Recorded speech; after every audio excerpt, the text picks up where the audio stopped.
किसी को प्रेरित करना, कि क्या है, मोटिवेट करना होता है। प्रेरित करना यानी कि हम किसी को ऐसी चीजें बताएं जिससे कि उसकी लाइफ थोड़ा सा चेंज हो जाए। ज्यादा चेंज नहीं होती, मोटिवेशन से लाइफ ज्यादा चेंज नहीं होती, क्योंकि जब तक हम मोटिवेशन को फॉलो करते हैं तब तक तो हम उसको जब तक फॉलो करते हैं तब तक तो उससे हम मोटिवेट रहते हैं, लेकिन जैसे ही हम फॉलो करना बंद कर देते हैं, जैसे हमारे पहले की लाइफ थी वैसे ही हो जाती है। अगर हम बात करें स्टूडेंट लाइफ की, तो स्टूडेंट लाइफ सबसे बढ़िया लाइफ है। अगर हम कहें कि एक ऐसी लाइफ है, इस लाइफ के अलावा बहुत आपको लाइफ में बहुत सारी चीजें दिक्कतें आएंगी, लेकिन ये जब तक आप लाइफ जी रहे हो इसको बहुत ही इंटरटेनमेंट से जियो।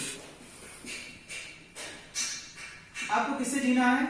इंटरटेनमेंट से जीना है। यानी इसमें आपको ये ध्यान रखना है, जब भी आप कहीं भी पढ़ने जाएं, चाहे स्कूल में जाएं, चाहे कॉलेज में जाएं, या फिर चाहे आप किसी कोचिंग क्लास में जाएं, तो आप करें क्या कि कभी भी आप जो भी चीजें, जो भी टॉपिक पढ़ाई जा रहे हैं उसको बढ़िया से सीखें और उसको लगातार चिंतन मनन करें, जिससे कि वो टॉपिक आपको काफी समय तक याद है। कोचिंग इंस्टीट्यूट बस इसीलिए होता है कि बच्चों को उसमें मोटिवेट किया है। बाकी किताबें तो आपके पास हैं, पढ़ने की जो किताबें हैं वो आपके पास हैं, आप लगातार पढ़ते रहते हो, सीखते रहते हो, कुछ ना कुछ नई चीजें आप जानते रहते हो। ठीक है, तो आपको ध्यान क्या रखना है कि जब भी टीचर पढ़ाए तो आप उसकी बातों को सोचें, समझें और गलत सही का कुछ अंदाजा लगाएं कि जो टीचर पढ़ा रहे हैं तो उससे हमारी लाइफ कितनी चेंज हो रही है, या हम क्या क्या चीजें करें इस लाइफ में और कैसे अपने लाइफ को परफेक्ट करें। अगर हम बात करें एग्जाम की, किसकी बात करें? एग्जाम की, तो एग्जाम प्रिपरेशन के समय बहुत ही ज्यादा बच्चे घबराते हैं। एग्जाम प्रिपरेशन के समय बच्चे बहुत ज्यादा घबराते हैं। यानी अगर हम कहें क्योंकि बोर्ड का एग्जाम है या सीबीएसई का एग्जाम है या और भी कोई भी एग्जाम है जो इंटर लेवल तक है, उसमें बच्चे यही घबराते हैं कि आखिर हम एग्जाम में लिखेंगे तो लिखेंगे कैसे, और हमेशा परेशान रहते हैं। बस वही भागना दौड़ धूप उनकी लगी रहती है, लेकिन वो ये नहीं सोचते कि सबसे पहले हमें करना क्या है, अपने माइंड को रिलैक्स करना है। क्या करना है? अपने माइंड को रिलैक्स करना है और कोशिश ये करना है कि हम पर डे एक क्वेश्चन याद करें। एग्जाम आते आते पर डे एक क्वेश्चन याद करें। कोई भी एग्जाम है आप तभी क्रैक कर सकते हो जब लगातार आपकी प्रिपरेशन होती रहेगी। लगातार आप प्रिपेयर करते रहोगे तभी आप उस एग्जाम को पास कर सकते हो जिस एग्जाम में आपको बैठना है। ठीक, अब सबसे इंपॉर्टेंट ये होता है कि आप स्कूल में गए और स्कूल में आपको बहुत ज्यादा टॉर्चर किया जाता है, टीचर्स के द्वारा बहुत ज्यादा टॉर्चर किया जाता है कि भैया ये नहीं ये करो, ये नहीं ये करो, और आपको टॉपिक भी पूरी तरीके से समझाया नहीं जाता। आखिर इसका रीजन क्या है कि आपको टॉपिक समझाया नहीं जाता, या हम कहें कि आप खुद समझना नहीं चाहते, या फिर अब टीचर कोई भी चीज पढ़ा रहा है, कोई भी टॉपिक उसने स्टार्ट किया, सपोज दैट मान लीजिए केमिस्ट्री में किसी टीचर ने टॉपिक स्टार्ट किया, तो आप हमेशा बस क्या रहता है, ध्यान देते हो कि हमें टॉपिक ही पढ़ना है। आप उस टॉपिक के अंतर्गत या उसके ब्रीफ में नहीं जाना चाहते, उसके बारे में पूरी तरह से नहीं जानना चाहते कि आखिर ये टॉपिक जनरेट हुआ तो कैसे जनरेट हुआ। सपोज दैट अगर टीचर ने सोल्यूशन बताया तो आपने किताबी भाषा उसको पढ़ लिया, नोट्स बना लिए, सीख लिया, लेकिन अगर आपसे कोई कहे कि इसका एग्जाम्पल क्या है, ये किस तरीके से हमारी पर डे डेली के लाइफ में कैसे यूज हो रहा है, इसका हमें कोई भी अंदाजा नहीं। जबकि हमें चाहिए क्या कि हमें सबसे पहले सॉल्यूशन पढ़ाया गया तो ठीक है, ये हमारी लाइफ से जुड़ा कैसे।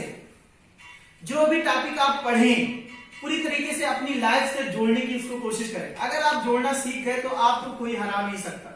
ठीक है, जैसे आप लोग बैठे हैं, बच्चे इसमें बैठे हुए हैं, तो ये उन्हीं के लिए वीडियो है, और जो नहीं आए हैं वो अपना देख भी सकते हैं। लेकिन ध्यान रखिए कि आप लोग अगर बढ़िया से अगर आपको अच्छा नंबर गेन करना है तो कुछ चीजों को ध्यान रखना होगा। ठीक है, कुछ चीजों को ध्यान रखना होगा कि आप एक टाइम टेबल बनाइए। टाइम टेबल में आप 4 घंटा पर डे पढ़िए, बाकी और जो घंटे हैं उसमें केवल आप टहलिए, घूमिए, कुछ भी करिए, लेकिन ये जो 4 घंटे उसमें पूरी शिद्दत से, पूरी मेहनत से आप पढ़ना स्टार्ट करिए, ठीक है। और पर डे एक क्वेश्चन आप तैयार करते रहिए, हर एक सब्जेक्ट का एक क्वेश्चन तैयार करिए। सपोज दैट अगर आपने पर डे एक क्वेश्चन, एक पेपर का तैयार किया, तो आपके पास 5 क्वेश्चन पर डे आपके तैयार हुए, और उसके बाद वो अगर हम 5 क्वेश्चन 30 दिन से गुणा कर दें, कितने दिन से? 30 दिन से गुणा कर दें, तो ये मान के चलो कि 150 क्वेश्चन आपके तैयार हो चुके हैं एग्जाम के लिए, ठीक है।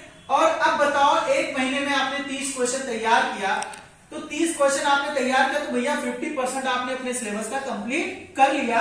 अब आपको पढ़ने की ज्यादा जरूरत नहीं है। एग्जाम आते आते अगर मान लिया ये 2 महीने आप 5 क्वेश्चन तैयार करते रहे, तो इस क्वेश्चन की संख्या जस्ट डबल हो जाएगी, 300 क्वेश्चन हो जाएंगे, जिसकी वजह से अब जब आप क्वेश्चन बैंक उठाना स्टार्ट करेंगे, जैसे मान लिया आपका कल एग्जाम है, तो आप क्वेश्चन बैंक उठा रहे हैं, तो उसमें आपको सारे क्वेश्चन रटे रटाए मिल जाएंगे जो आपने मेहनत पर डे की।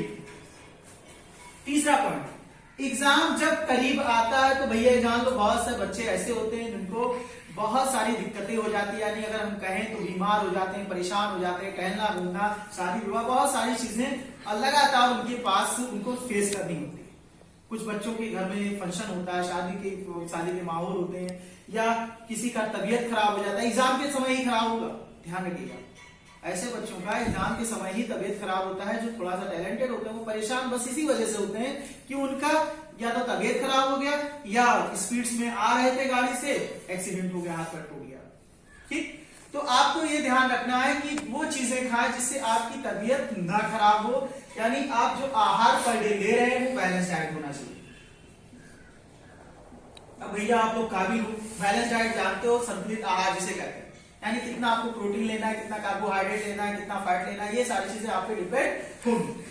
फिर उसके बाद आपका नेक्स्ट है कि अगर आपको अच्छा नंबर गेन करना है, एग्जाम में अच्छा नंबर गेन करना है, तो आप सबसे पहले अपने अंदर जो आपकी फीलिंग है लड़ाई झगड़े की, वो खत्म कर दीजिए। एग्जाम के 1 महीना पहले सारी फीलिंग, सारे जितने भी दिक्कतें हैं, आप जो झगड़ा लड़ाई करते रहते हो टीचर से, दोस्तों से, भाइयों से, घर में, रिलेशन में, वो सब करना बंद करो। यानी आपको किसी से भी झगड़ा नहीं करना है, और झगड़े की इंग्लिश हमारे पास क्वारल होती है, ठीक है। तो आपको लड़ाई किसी से नहीं करना है, बस आपको बस एक ही एम होना चाहिए कि हमें एग्जाम पास करना है। एक पास होता है और एक होता है टॉप। तो अगर आप टॉप अपने दिमाग में रखते तब आप पास अच्छे नंबर से, नियर अबाउट 80 से 90%। लेकिन अगर आप सोच रहे केवल हम पास हो जाएं, तो भैया वो पास आप विद ग्रेस वाले हैं। तो ये आपका सिलेक्शन, आपके माइंड में क्या चीजें आए कि आपको एग्जाम कैसे पास करना है, एक पास ये विद ग्रेस वाला करना है, या एक पास 80 से 90% लाना है। जब आप टॉप करने की कोशिश करोगे या सोचने की कोशिश करोगे कि हाँ नहीं हमें टॉप करना है, तो उस हिसाब से अगर आप पढ़ाई करोगे तो उससे आपका अलग रोचक ही होगा, अलग इंटरेस्ट ही होगा, और ये इंटरेस्ट लगातार आपका बढ़ता जाएगा। और फिर आप क्या करोगे, जैसे इंटर अच्छे नंबर से आप पास हो गए, उसी प्रकार से आने वाले वक्त में भी अच्छे नंबर से पास हो जाओ, ठीक है। ये ध्यान रखिएगा, कभी भी रैंक के लिए परेशान मत होइएगा। जो भी आपको मिले ये बस मान के चलिएगा कि जो भी मिला मुझे मेरे मेहनत का मिला, ठीक है। और रैंक इसमें माने नहीं रखता, ठीक है। डिग्री होना बहुत जरूरी नहीं है, काबिल होना सबसे जरूरी है। अगर आप काबिल हो गए तो इस दुनिया को हरा दोगे अपनी बातों से, अगर आप काबिल नहीं हुए तो ये दुनिया आपको हरा देगी, चाहे आपके पास जितने भी पैसे हो।